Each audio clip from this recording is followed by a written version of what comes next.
A very special good evening to all of you. स्वागत है आपका हमारे चैनल स्टडी विद अभिमान में।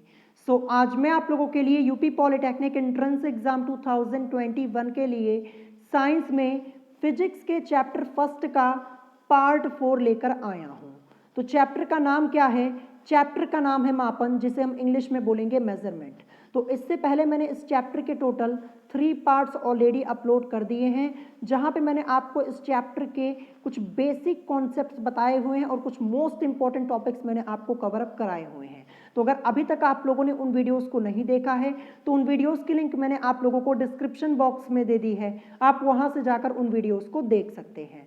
तो चलिए फिर आज की इस वीडियो को स्टार्ट करते हैं। तो आज की इस वीडियो में मैं आपको इस चैप्टर के आगे के कुछ most important topics cover up कराने वाला हूं और ये टॉपिक्स आप लोगों के न्यूमेरिकल से रिलेटेड हैं। तो आज की वीडियो आप लोगों के लिए मोस्ट इंपॉर्टेंट होने वाली है।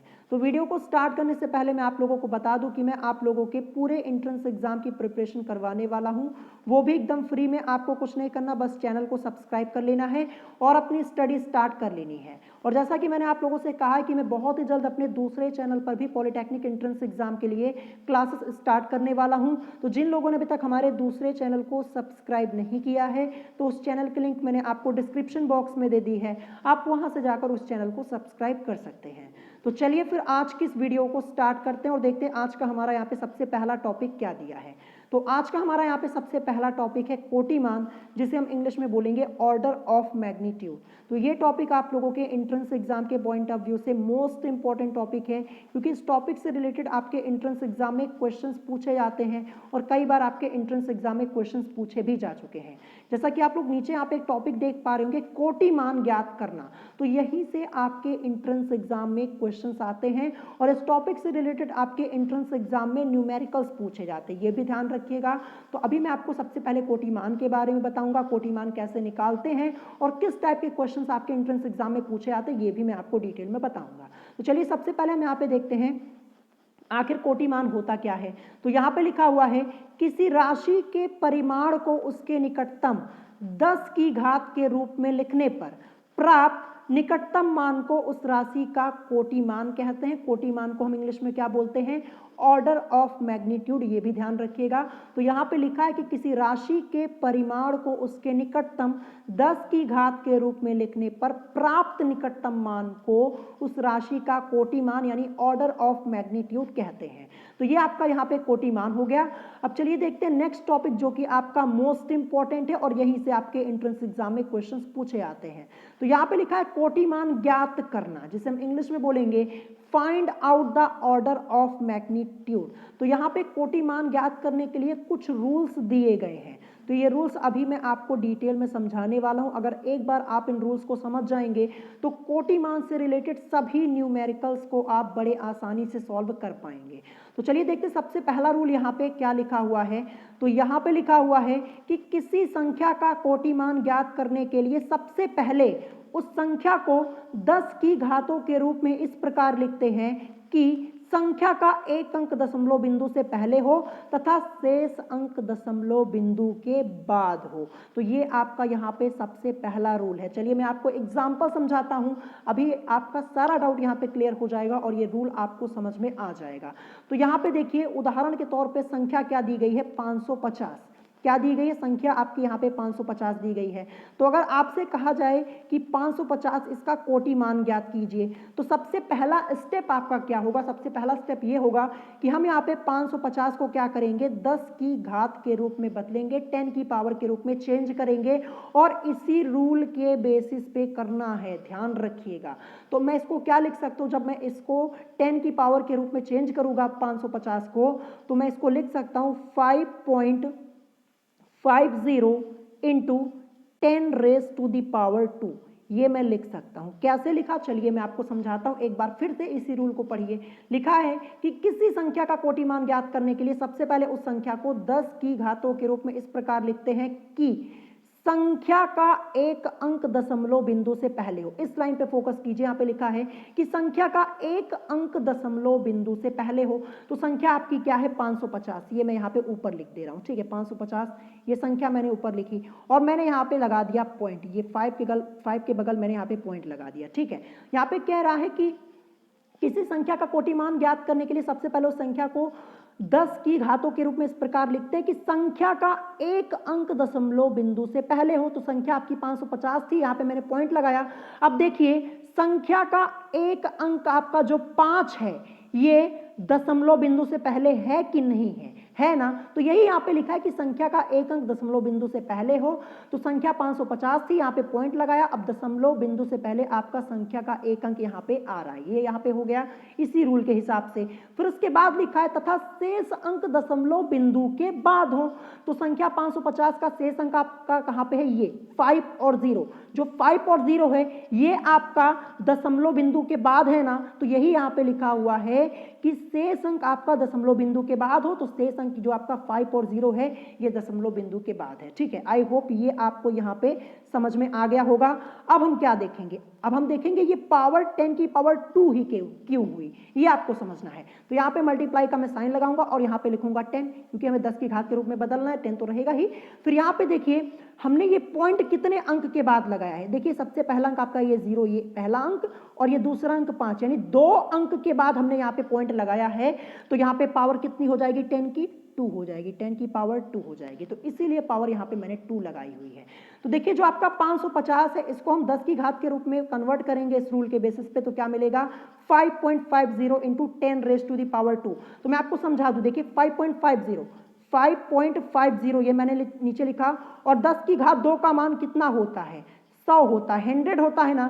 तो अगर आप 5.50 की मल्टीप्लाई 100 में करवाएंगे तो आपको 550 ही मिलेगा। ध्यान रखिएगा, आप 5.50 की मल्टीप्लाई 100 में करवा के देख सकते हैं। इसीलिए हमने यहाँ पे 5, ये जो आपका यहाँ पे 550 था 10 की घात के रूप में बदला, तो आपका 5.50 into 10 raise to the power 2 आया ना, ठीक है, इसीलिए आया। जब आप इसको सॉल्व करेंगे 5.50 into 10 raise to the power 2 को, तो देखिए 5.50 और 10 की घात 2 का मान 100 होता है। 5.50 की मल्टीप्लाई 100 में करवाएंगे तो आपको 550 ही मिलेगा। तो ऐसे हम यहाँ पे 10 की पावर के रूप में चेंज करेंगे इस रूल के बेसिस पे। अब आपकी एक संख्या और दी गई है 3100, ये मैं यहाँ पे साइड में लिखता हूँ 3100। अब इसको हमें चेंज करना होगा, तो कैसे करेंगे, तो मैं इसको लिख सकता हूँ 3.1 into 10 raise to the power आपकी यहाँ पे 3 हो जाएगी। कैसे होगी चलिए समझाता हूँ। 3100 ये मैंने यहाँ पे लिख दिया, ठीक है, रूल यही रहेगा। अब देखिए मैं यहाँ पे लगाऊंगा पॉइंट, ठीक है, क्योंकि हम इसे 10 की घात के रूप में चेंज करें, तो 3 के बगल मैंने यहाँ पे लगा दिया पॉइंट, यहाँ पे मैंने ये पॉइंट लगा दिया। क्या कहता है कि हम इस प्रकार लिखते हैं 10 की घात के रूप में कि संख्या का एक अंक दशमलव बिंदु से पहले हो। संख्या आपकी 3100 है और यहाँ पे दशमलव बिंदु के पहले एक अंक 3 आपका यहाँ पे आ रहा है, और शेष अंक दशमलव बिंदु के बाद, तो शेष अंक आपका 100 ये दशमलव बिंदु के बाद है, ठीक है, ये आपका हो जाएगा। तो अगले स्टेप में आएंगे तो 3.1 लिखेंगे, ठीक है, 3.1 ये लिखेंगे, ठीक है। और हमने यहाँ पे ये पॉइंट कितने अंक के बाद लगाया, 1 2 3 अंक के बाद लगाया, तो 3.1 इंटू 10 लिखूंगा और पावर यहाँ पे आपकी 3 हो जाएगी। पावर 3 क्यों हुई, क्योंकि यहाँ पे देखिए 1 2 3 अंक के बाद मैंने यहाँ पे दशमलव लगाया है। तो 3.1 into 10 raise to the power 3 ये आपका यहाँ पे आ जाएगा। तो देखिए 3.1 into 10 raise to the power 3, 10 की घात 3 का मान कितना होता है, 1000 होता है। तो अगर आप 3.1 की मल्टीप्लाई 1000 में करवाएंगे तो आपको 3100 यानी 3100 यही मिलेगा, ठीक है। तो आई होप आपको ये समझ में आ गया होगा कैसे हम यहाँ पे 10 की पावर के रूप में चेंज करते हैं, ये मैंने आपको डिटेल में समझा दिया। तो यही यहाँ पे लिखा हुआ है कि जैसे संख्या 550 को हम क्या लिख सकते हैं 5.50 into 10 raise to the power 2 के, तथा संख्या 3100 को 3.1 into 10 raise to the power 3 के रूप में लिखा जा सकता है। तो आई होप आपको आपका यहाँ पे ये कॉन्सेप्ट आपका क्लियर हो गया होगा। तो ये पहला स्टेप होता है, कोटिमान निकालने के लिए सबसे पहले हम 10 की पावर के रूप में चेंज करते हैं इस रूल के बेसिस पे। अब आते हैं अगले स्टेप की तरफ। तो अगला स्टेप आगे यहाँ पे आपका रूल लिखा हुआ है कि इस प्रकार दी हुई संख्या दो संख्याओं के गुणनफल के रूप में लिखी जाती है। पहली दशमलव वाली संख्या तथा दूसरी संख्या 10 की घात वाली संख्या है। तो चलिए इस लाइन का मतलब समझाता हूं। जैसे 550 आपका था, ठीक है, 550 ये आपका था, हमने इसको क्या लिखा 5.50 0 into 10 raise to the power 2, यही तो लिखा ना 10 की घात के रूप में जब कन्वर्ट किया। तो इस प्रकार दी हुई संख्या दो संख्याओं के गुणनफल के रूप में लिखी जाती, दो संख्याओं के गुणनफल के रूप में हो गई।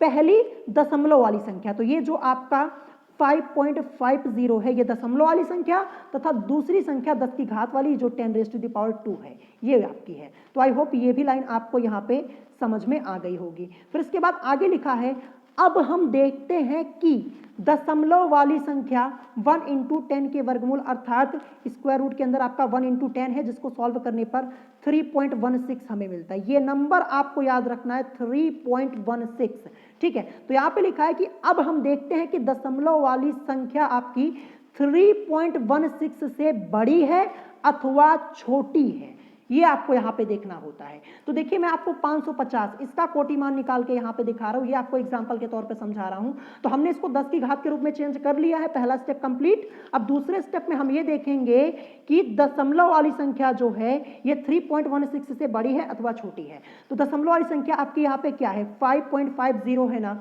अब हम इसको कंपेयर किससे कराएंगे, 3.16 से हम यहाँ पे कंपेयर कराएंगे।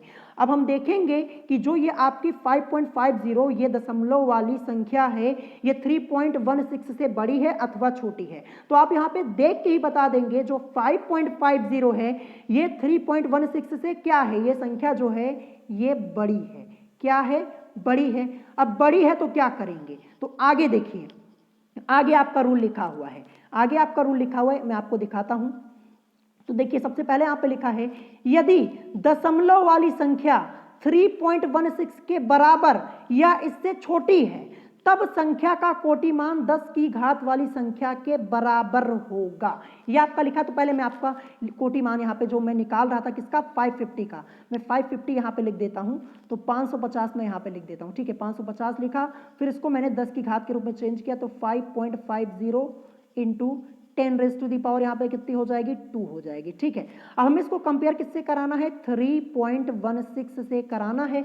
तो 3.16 से कंपेयर कराएंगे तो देखेंगे ये जो दशमलव वाली संख्या है 5.50 ये तो 3.16 से बड़ी है। और यहाँ पे पहला रूल आपका क्या कह रहा है कि यदि दशमलव वाली संख्या 3.16 के बराबर या इससे छोटी है तब संख्या का कोटिमान 10 की घात वाली संख्या के बराबर होगा। लेकिन यहाँ पे छोटी तो है नहीं, ये जो दशमलव वाली संख्या है ये तो बड़ी है।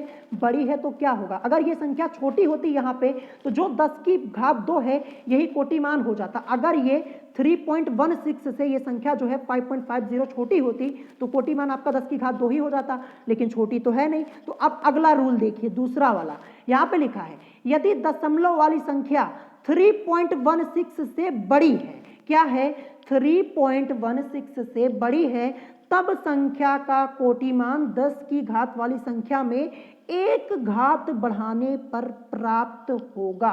तो देखिए यहाँ पे ये दूसरा वाला रूल लगेगा इस क्वेश्चन में। यहाँ पे क्योंकि 3.16 से दशमलव वाली संख्या बड़ी है, 5.50 ये बड़ी है, तो अब हम क्या करेंगे, जो पावर है 10 की पावर 2 इसमें हम एक और जोड़ देंगे, +1 कर देंगे पावर में, ठीक है। तो क्या हो जाएगा 10 रेज टू दी पावर 3 आपका यहाँ पे आ जाएगा और यही इसका क्या हो जाएगा, यही इसका कोटि मान हो जाएगा। आई होप आपको ये समझ में आ गया होगा।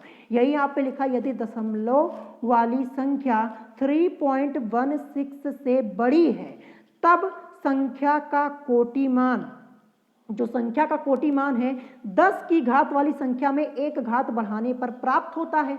तो यहाँ पे बड़ी थी 5.50 और पावर आपकी क्या थी 10 की पावर 2 थी। अब इसमें हम एक घात बढ़ा लेंगे, यानी एक घात हम इसमें जोड़ देंगे, तो 10 की पावर 2 और +1 यानी 10 की घात 3, ये 550 का कोटि मान हो जाएगा। आई होप आपको समझ में आ गया होगा। मैंने आपको डिटेल में समझाया है, एक एक स्टेप मैंने आपको डिटेल में समझाया ताकि आपको कोई डाउट यहाँ पे ना हो, ठीक है। अगर यहाँ पे जैसे मान लीजिए छोटी संख्या होती, ठीक है, 3.16 से हम कंपेयर करा रहे हैं, यहाँ पे छोटी संख्या होती तो क्या होता, जो 10 की घात 2 थी यही आपका आंसर यहाँ पे हो जाता, ये कोटिमान हो जाता, लेकिन छोटी तो है नहीं। चलिए अब आगे देखते हैं, आगे आपका यहाँ पे क्या लिखा है। तो यहाँ पे देखिए उदाहरण जो अभी ऊपर मैंने आपको कराया, सबसे पहले संख्या 3.1 into 10 raise to the power 3 में, ठीक है, ये जो मैं आपको बता दूं जो हम इसका निकाल रहे थे 3100 का, ठीक है, ये 3100 का मैं आपको यहाँ पे निकाल के दिखाता हूँ, यही आपका लिखा है। तो देखिए मैं लिख देता हूँ ऊपर यहाँ पे, ठीक है, ऊपर मैं लिख दे रहा हूँ 3100, इसको जब हम 10 की पावर के रूप में चेंज करेंगे तो क्या लिख सकते हैं, इसको हम लिख सकते हैं 3.1 इंटू 10⁻³ यही तो हम लिखेंगे, ये मैंने यहाँ पे लिख दिया। अब देखिए यहाँ पे क्या लिखा है, संख्या 3.1 इंटू 10⁻³ में जो आपकी संख्या, ये दशमलव वाली संख्या 3.1 है, ये 3.16 से क्या है, ये 3.16 से छोटी है। जैसा कि आप देखते ही बता देंगे कि हाँ 3.16 से कंपेयर कराएंगे 3.1 को, तो 3.1 आपकी संख्या क्या है, ये छोटी है ना। तो जब संख्या छोटी है तो जो आपकी 10 की पावर है यही आपका कोटिमान हो जाएगा, यानी 10 की घात 3, यही आपका इस क्वेश्चन का आंसर हो जाएगा। 3100 का कोटिमान निकालेंगे तो आपको 10⁻³ मिलेगा। तो यही यहाँ पे लिखा है कि संख्या 3.1 इंटू 10⁻³ में 3.1, ठीक है, संख्या 3.16 से क्या है, छोटी है ना। संख्या 3.1 इंटू 10⁻³ में 3.1 संख्या 3.16 से छोटी है, अतः इसका कोटिमान क्या हो जाएगा, 10⁻³ ही होगा। ध्यान रखिएगा, अभी ऊपर मैंने आपको रूल बताया हुआ है। और फिर इसके बाद यहाँ पे एक एग्जाम्पल आपको बताया गया है, जबकि एक अन्य संख्या आपकी क्या है 3.48 इंटू 10⁻⁶, ये ऑलरेडी 10 की घात के रूप में लिखी हुई है, ठीक है। संख्या क्या है 3.48। अब इस दशमलव वाली को हम कंपेयर कराएंगे किससे, 3.16 से कराएंगे। अब आप ये बताइए कि जो 3.48 है ये 3.16 से छोटी है या बड़ी है, देखते ही आप बताएंगे कि बड़ी है। बड़ी है तो क्या होगा, 10⁶ है ना। अब इसमें एक घात हम और बढ़ा देंगे, 6 + 1 कर देंगे और क्या हो जाएगा 10⁻⁷, ये इसका कोटिमान हो जाएगा। तो आई होप आपको यहाँ पे समझ में आ गया होगा। तो यही यहाँ पे लिखा हुआ है कि जबकि एक अन्य संख्या 3.48 इंटू 10⁻⁶ में 3.48 संख्या 3.16 से बड़ी है, इसलिए कोटिमान 10⁶, उसमें +1 ऐड हो जाएगा, यानी 10⁻⁷ प्राप्त होगा। तो ये आपका कोटिमान का टॉपिक था, जो कि मैंने आपको एकदम डिटेल में समझाया है और आई होप आपको ये टॉपिक समझ में आ गया होगा। सभी रूल्स को आप अच्छे से पढ़ लीजिएगा, ये दोनों रूल यहाँ पे इसको देख लीजिएगा। आपको ध्यान देना है 3.16, इसी से हम कंपेयर कराते हैं और पॉइंट वाली दशमलव वाली संख्या को, ये भी ध्यान रखिएगा। जब हम 10 की घात के रूप में बदलते हैं, जैसे आपका 3100 था, इसको जब हमने बदला था तो हमें क्या मिला था, हमें मिला था 3.1 इंटू 10⁻³ यही तो मिला था। तो जो ये दशमलव वाली संख्या, इसी को हम कंपेयर कराते हैं 3.16 से, ठीक है, 3.16 से। अगर संख्या, ठीक है, अगर संख्या आपकी 3.16 के बराबर है, यानी 3.16 के बराबर है या इससे छोटी है, तब संख्या का कोटिमान 10 की घात वाली संख्या के बराबर होगा, यानी यही 10 की पावर जो आपकी होगी वही कोटिमान हो जाएगी। ये तब होगा जब जो आपकी ये दशमलव वाली संख्या है ये 3.16 के बराबर हो या फिर इससे छोटी हो। लेकिन अगर दशमलव वाली संख्या 3.16 से बड़ी है, यानी 3.16 से ये जो संख्या 3.16 है, ये दशमलव वाली संख्या, अब जैसे कोई भी कोटिमान आपसे पूछा जा सकता है। अब यहाँ पे हम 3100 का मैं आपको समझा रहा हूँ, तो यहाँ पे जो 3.1 है ये 3.16 से क्या है, ये छोटा है। तो यहाँ पे छोटा है तो यही 10 की घात 3 आपका कोटिमान यहाँ पे हो जाएगा, क्योंकि छोटा है तो पावर में कोई चेंज नहीं, यही आपका हो जाएगा। लेकिन अगर बड़ी होगी 3.16 से, यहाँ पे जो संख्या आपकी आएगी, मान लीजिए यहाँ पे बड़ी संख्या कोई आती है, बड़ी संख्या आएगी तो 10 की घात में क्या हो जाएगा, +1 ऐड हो जाएगा, एक घात बढ़ा दी जाएगी। बस इतना आपको यहाँ पे समझना था, जो कि मैंने आपको डिटेल में समझा दिया। आई होप आपको ये टॉपिक डिटेल में समझ में आ गया होगा अच्छे से। अब हम देखेंगे अगला टॉपिक, जो कि इस चैप्टर का हमारा लास्ट टॉपिक होने वाला है। चलिए देखते हैं। तो नेक्स्ट टॉपिक आपका यहाँ पे दिया है वर्नियर कैलिपर्स, ठीक है। वर्नियर कैलिपर्स के बाद आपका एक टॉपिक है पेच मापी, फिर इसके बाद इस चैप्टर का आपका जो टॉपिक्स, जो इस चैप्टर के टॉपिक्स हैं, थ्योरी पार्ट है, ये आपका कंप्लीट हो जाएगा। तो यहाँ पे लिखा हुआ है वर्नियर कैलिपर्स, जिसे हम इंग्लिश में बोलेंगे वर्नियर कैलिपर्स। तो यहाँ पे क्या लिखा है, यहाँ पे लिखा है कि वर्नियर कैलिपर्स एक ऐसा यंत्र है जिसका उपयोग 0.01 सेंटीमीटर तक की अल्प लंबाइयों के मापन हेतु प्रयुक्त किया जाता है। मोस्ट इंपॉर्टेंट लाइन आपकी यहाँ पे लिखी हुई है, क्या लिखा है कि वर्नियर कैलिपर्स एक ऐसा यंत्र है जिसका उपयोग 0.01 सेंटीमीटर तक की अल्प लंबाइयों के मापन हेतु प्रयुक्त किया जाता है। देखिए जो वर्नियर कैलिपर्स है, कोटिमान वाला टॉपिक है ना, ये आपने क्लास 9th में पढ़ा होगा। ये क्लास 9th में आपका एक चैप्टर होता है साइंस में, आपने पढ़ा जरूर होगा। अब देखते हैं यहाँ पे अगला टॉपिक क्या दिया है। यहाँ पे लिखा है कि वर्नियर कैलिपर्स का अल्पतमांक, जिसे हम इंग्लिश में बोलेंगे least count of vernier callipers. तो देखिए, इसको बताने से पहले मैं आपको ये बता देता हूँ आखिर ये अल्पतमांक क्या होता है। ये आपको पता होना चाहिए कि अल्पतमांक आखिर ये होता क्या है। तो किसी मापक यंत्र द्वारा मापी जा सकने वाली न्यूनतम माप को हम उस मापक यंत्र का अल्पतमांक यानी लीस्ट काउंट कहते हैं। एक बार मैं फिर से आपको रिपीट करके बता देता हूं अल्पतमांक होता क्या है। तो किसी मापक यंत्र द्वारा मापी जा सकने वाली न्यूनतम माप को हम उस मापक यंत्र का अल्पतमांक यानी लीस्ट काउंट कहते हैं। आई होप आपको ये समझ में आ गया होगा। अब चलिए देखते हैं वर्नियर कैलिपर्स का अल्पतमांक। ये यहाँ पे क्या लिखा है, तो यहाँ पे लिखा है कि वर्नियर पैमाने के एक भाग की लंबाई मुख्य पैमाने के एक भाग की लंबाई से कम होती है। तो देखिए, इस लाइन को समझने के लिए आपको क्लास 9th में ना वर्नियर कैलिपर्स से रिलेटेड एक प्रैक्टिकल कराया गया होगा। आपने वर्नियर कैलिपर्स यूज किया होगा। अगर आपने वर्नियर कैलिपर्स यूज किया है ना, तो ये जितनी लाइन यहाँ पे लिखी है, ये प्रैक्टिकल वर्नियर कैलिपर्स वाला आपने किया है ना, तो ये आपको बड़े आसानी से समझ में आ जाएगा। बिना वर्नियर कैलिपर्स यूज किए आप ये नहीं समझ सकते हैं। आप लोगों ने यूज जरूर किया होगा, क्लास 9th में आपको इसका प्रैक्टिकल कराया गया होगा। तो यही यहाँ पे आपका लिखा है, यहाँ पे लिखा है कि वर्नियर पैमाने के एक भाग की लंबाई मुख्य पैमाने के एक भाग की लंबाई से कम होती है। इस अंतर को वर्नियर का अल्पतमांक कहते हैं। क्या कहते हैं? इस अंतर को वर्नियर का अल्पतमांक कहते हैं। फिर यहाँ पे लिखा है, यदि वर्नियर पैमाने के n भाग मुख्य पैमाने के n-1 भागों के बराबर हैं, तब वर्नियर पैमाने का एक भाग बराबर मुख्य पैमाने के n-1 अपॉन n भाग। ठीक है, ये आपका यहाँ पे हो जाएगा, ये आपका यहाँ पे लिखा हुआ। फिर उसके बाद आगे आपका लिखा हुआ है कि अल्पतमांक बराबर, ठीक है, अल्पतमांक बराबर मुख्य पैमाने का एक भाग माइनस वर्नियर पैमाने का एक भाग। यहाँ पे क्या हो जाएगा, इसलिए आपका यहाँ पे अल्पतमांक क्या हो जाएगा, अल्पतमांक आपका हो जाएगा, अल्पतमांक इज इक्वल टू मुख्य पैमाने का एक भाग माइनस वर्नियर पैमाने का एक भाग। या फिर इसको हम आगे लिख सकते हैं, इज इक्वल टू मुख्य पैमाने का एक भाग माइनस मुख्य पैमाने के n-1 अपॉन n भाग। ये आपका लिखा हुआ है। तो देखिए, यहां से तो आपका क्वेश्चन बनेगा नहीं वर्नियर कैलिपर्स में। जहां से आपका क्वेश्चन बनेगा ये मैं आपको समझा देता हूं। अभी मैं आपको बताऊंगा कि कहां से क्वेश्चन पूछा जाता है। ये सब समझने के लिए, ये जो इतना आपका लिखा है ना, ये सब समझने के लिए आपको वर्नियर कैलिपर्स पहले यूज करना होगा, तभी आपको समझ में आएगा। और अगर आपने क्लास 9th में इसका प्रैक्टिकल किया तो ये तो आपको समझ में आ ही रहा होगा बड़े आसानी से।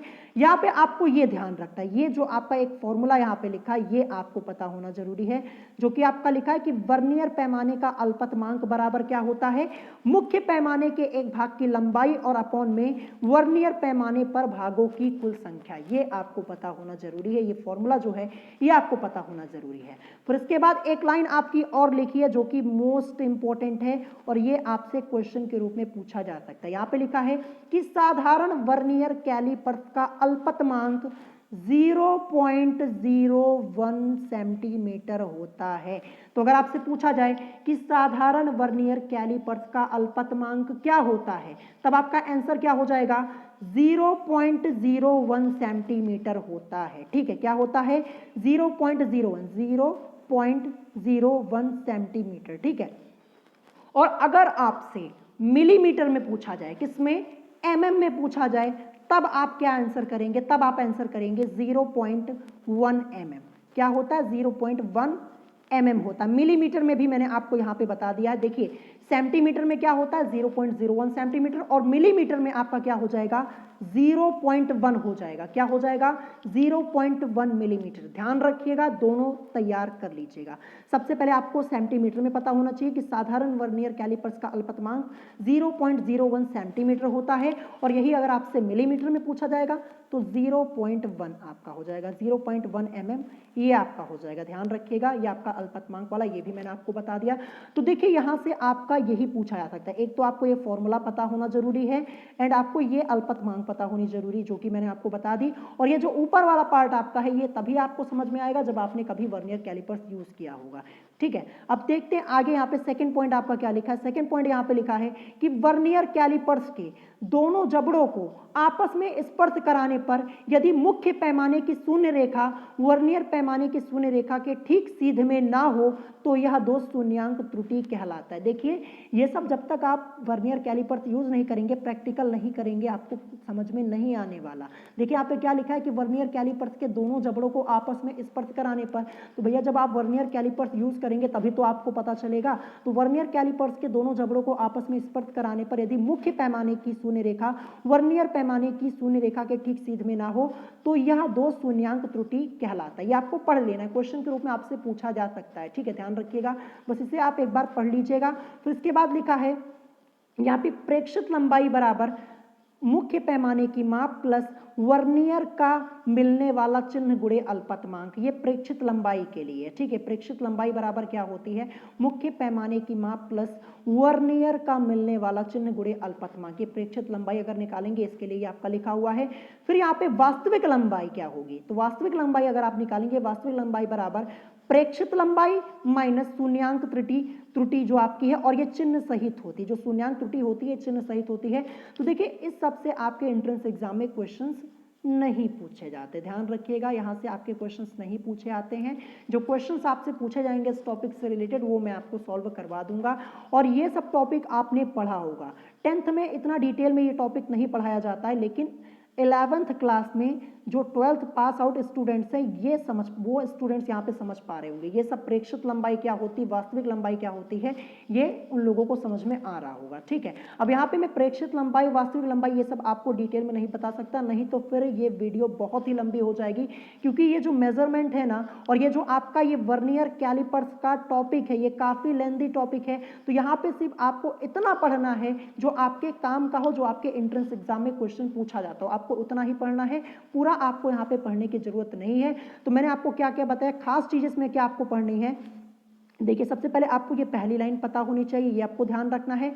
फिर इसके बाद आपको यहाँ पे वर्नियर पैमाने का अल्पतमांक ये पता होना चाहिए, एंड आपको यहाँ पे साधारण वर्नियर कैलिपर्स का अल्पतमांक ये पता होना चाहिए सेंटीमीटर और मिलीमीटर दोनों में। ठीक है, ध्यान रखिएगा। फिर उसके बाद यहाँ भी लास्ट में आप इसको पढ़ लीजिएगा जो शून्यांक त्रुटि वाला टॉपिक है।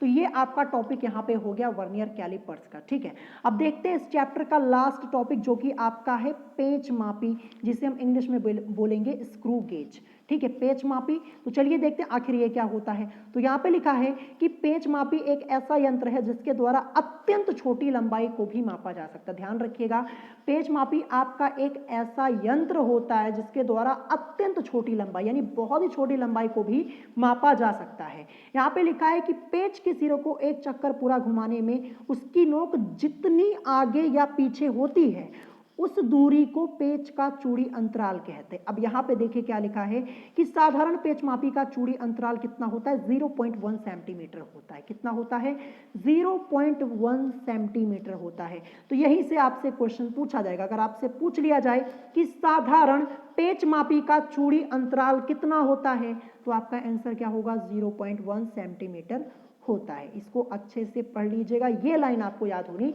बहुत ही जरूरी है, ध्यान रखिएगा, यहां से क्वेश्चन आपका बन सकता है।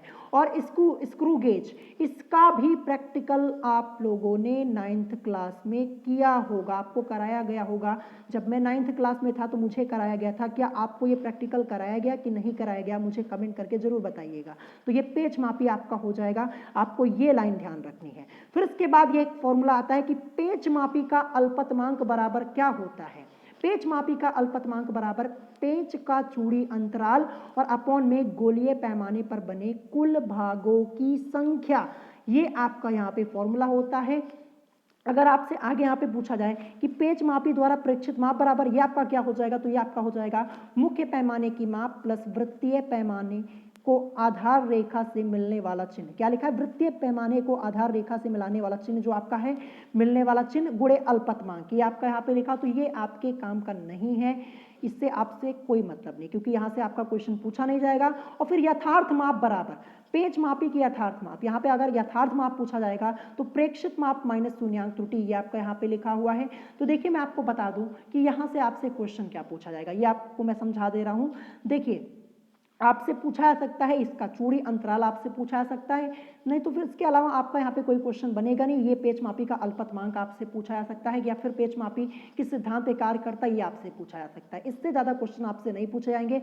और रही बात, ये सब पेच मापी द्वारा परीक्षित माप बराबर आपका दिया है मुख्य पैमाने की माप प्लस वृत्तीय पैमाने को आधार से मिलने वाला चिन्ह, ये फिर इसके बाद गुणे अल्पतमांक आपका लिखा, तो ये आपसे नहीं पूछा जाएगा। और यथार्थ माप बराबर आपका प्रेक्षित माप माइनस शून्यांक त्रुटि होती, तो ये भी आपसे नहीं पूछा जाएगा, क्योंकि इतने दिन से आप लोगों का एंट्रेंस एग्जाम हो रहा है पॉलिटेक्निक का, कभी भी ये टॉपिक आपसे पूछा नहीं गया, ये सब नहीं पूछा गया है। आपसे काम की चीजें यहाँ पे पूछे आएंगी। अल्पतमांक वाले ये सूत्र आपसे पूछा जा सकता है, ये चूड़ी अंतराल पूछा जा सकता है, ठीक है। और अगर वैसे आप पेच मापी का टॉपिक पढ़ेंगे तो बहुत ही लेंथी टॉपिक है और काफी बड़ा टॉपिक है, काफी लंबी वीडियो हो जाएगी। तो यहाँ पे आपको इतना पढ़ना जो आपके काम का हो, ध्यान रखिएगा।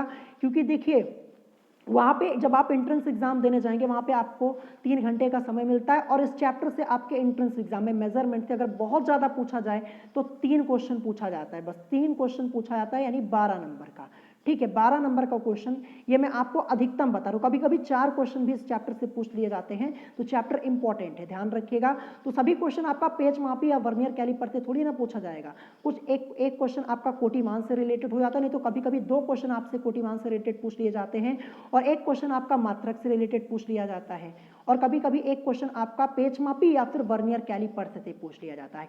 इन दोनों टॉपिक को मिलाकर पेच मापी और वर्नियर कैलिपर से केवल एक क्वेश्चन पूछा जाता है, और जरूरी नहीं है कि हर एक साल पूछा जाए, ये भी ध्यान रखिएगा। कभी कभी तो पूछा भी नहीं जाता, कभी क्या 2-3 साल से पूछा नहीं जा रहा है, शायद इससे पहले 2018 में आपका पूछा गया था, तो ध्यान रखिएगा। तो यहाँ पे आपका इस चैप्टर का थ्योरी पार्ट हो जाता है कंप्लीट। मैंने आपको सभी टॉपिक्स यहाँ पे डिटेल में पढ़ा दिए, जो टॉपिक्स आपके एंट्रेंस एग्जाम के पॉइंट ऑफ व्यू से मोस्ट इंपॉर्टेंट थे। अब हम नेक्स्ट वीडियो में इस चैप्टर के क्वेश्चंस को सॉल्व करेंगे। और जैसा कि मैंने आप लोगों से कहा कि मैं अब आप लोगों का टेस्ट लेने वाला हूँ इसी वीक, तो आप लोगों का टेस्ट होगा केमिस्ट्री का। केमिस्ट्री का टेस्ट होगा लेसन फर्स्ट और लेसन सेकंड का। ये दोनों चैप्टर मैंने आप लोगों को, ये दोनों लेसन्स मैंने आप लोगों को पढ़ा दिए हैं, तो अभी से इसको प्रिपेयर कर लीजिएगा अच्छे से। इसी वीक में आप लोगों का टेस्ट होगा।